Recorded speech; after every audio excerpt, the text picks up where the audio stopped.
大举朗读千家诗。古早味推广协会制作，王思良音图，英才文教基金会赞助，虹桥夜泊，作者张继。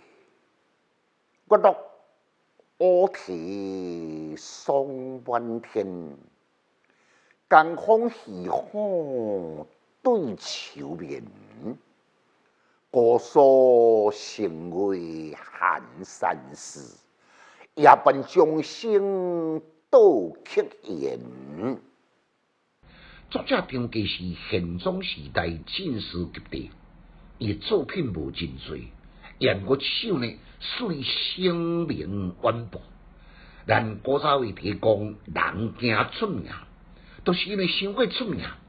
然后来北宋一代文坛名士的欧阳修呢，也对这首诗提出疑问的表示，讲诗人呢为了探求好的故道，有时阵呢理由拢讲袂清楚，这就是做文章通常的毛病。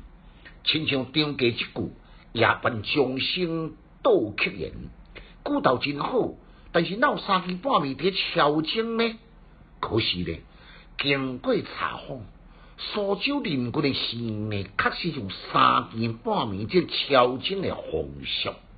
这点呢，北宋一代文坛名士呢，要武断质疑，可见气质力、破案力，确实是至理名言。张继作品虽然无多，言语的诗境纯真朴素，不受雕琢，体味顺应，情韵悠远。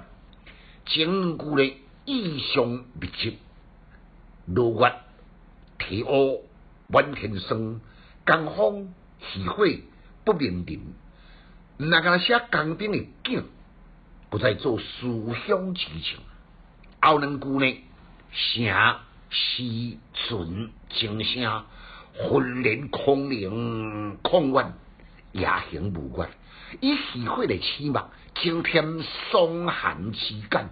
夜半静寂，搁来听起了乌啼钟鸣，扣人心弦。像一款明灭对照，无声有声的衬托，事景呢该有静中之景，声呢该有意中之音，一如淡淡的气受，被点点每一人感动心受。姑苏城夜空遥云飘忽，涵盖一桥一水一时一城，平添千古的风情，吸引着过往今来无数的神梦者，也将原本的苗栗普明泰改成今嘛世界知名的寒山寺。来，咱搁再来复诵一遍：不落乌啼霜满天，江风细雨对愁眠。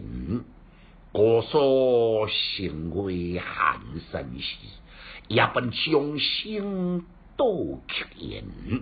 请家师小研究一书讲强进修，大家快乐哦！